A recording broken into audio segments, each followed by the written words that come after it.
j'ai constaté, il n'y a pas qu'aujourd'hui, j'ai constaté que les élus de l'Assemblée de Corse se trouvent dans une impasse. Alors on ne reviendra pas sur les conditions qui ont créé l'impasse.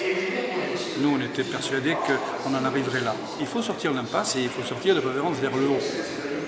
Qui peut répondre aujourd'hui objectivement, de façon claire et nette, aux préoccupations de l'Assemblée de Corse et leur donner une réponse positive et négative qui non pas fermera l'horizon, parce que l'horizon n'est jamais fermé en politique, mais qui au moins permettra à chacun de se déterminer en fonction des réponses. C'est le président de la République.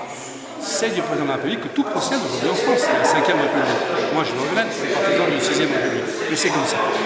Je regrette d'ailleurs aussi qu'il n'y ait pas eu encore, depuis que ces discussions durent, une demande d'audience au président. Donc ma position est très simple, elle a été, je crois, retenue, c'est que les élus de l'Assemblée de Corse, ceux qui sont présents ici, posent une motion à l'Assemblée de Corse demandant à l'Assemblée de Corse, à Paul Jacob, de constituer une délégation qui demanderait une audience au président de la République pour lui poser les questions que le groupe constitué aura à cœur de rédiger de façon claire entre eux pour qu'il n'y ait pas d'ambiguïté. Voilà, ça me paraît la démarche. Il faut sortir par le haut.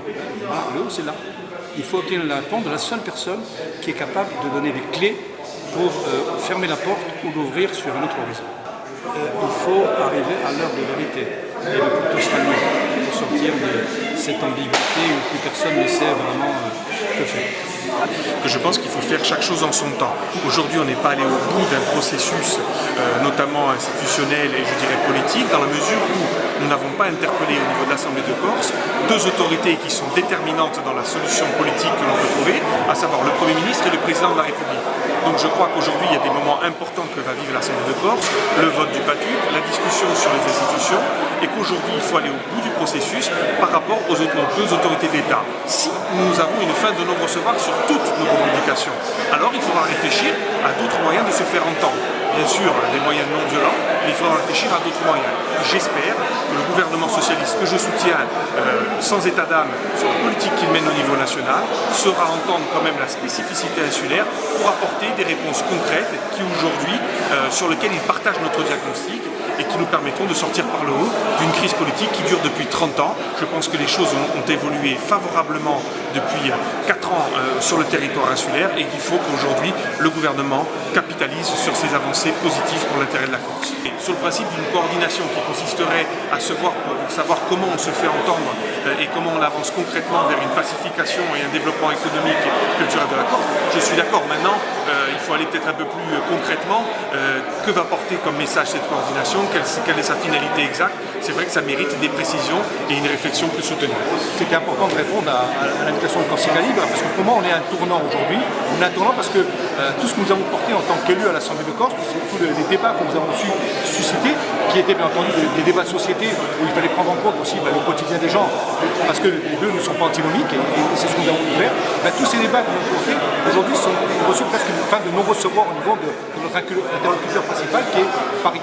Donc malheureusement, je pense que les élus nous arriveront presque au bout du processus, parce qu'il nous reste deux parties importantes à voter, qui est le PADUC et après les évolutions institutionnelles. Tout ça s'est fait à ciel ouvert et nous avons pu des discussions ouvertes et nous avons pu travailler dans la plus grande démocratie possible.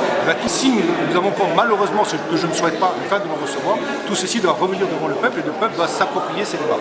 Donc je pense que l'idée de coordination, pour l'instant, doit avoir deux temps. Le premier temps, c'est soutenir la démarche qui est aujourd'hui menée par les élus à travers les travaux de l'Assemblée de Corse et le consensus le plus large qui est trouvé. Donc tout ce consensus qui est fait de compromis, mais sans compromission, personne ne se renie.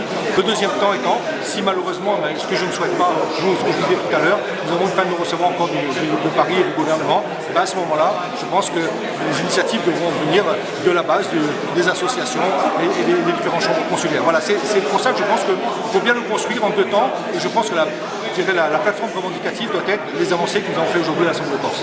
La Ligue ne va pas se prononcer immédiatement, nous étions venus là pour participer à un débat et d'ailleurs on n'a rien à regretter parce que c'est extrêmement intéressant.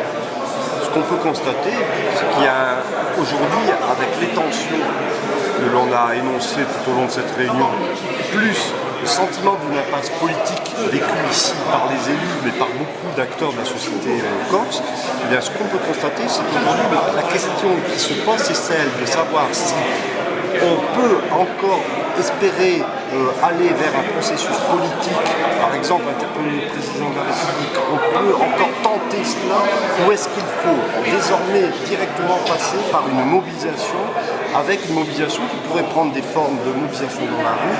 On sent bien que nous sommes à un moment charnière, simplement parce qu'il y a ces tensions qui s'accumulent, et que de l'autre côté, il y a un véritable autisme. Et je crois qu'effectivement, cette réunion de cet après-midi a révélé ce moment-là d'inquiétude et en même temps de volonté d'essayer de continuer à avancer. Est-ce que ça se fera dans le cadre d'un véritable dialogue ou est-ce que ça passera par un rapport de force dans la rue? Je crois que c'était la question qui était posée cet après-midi parce que je crois que nous sommes tous en train de nous poser cette question.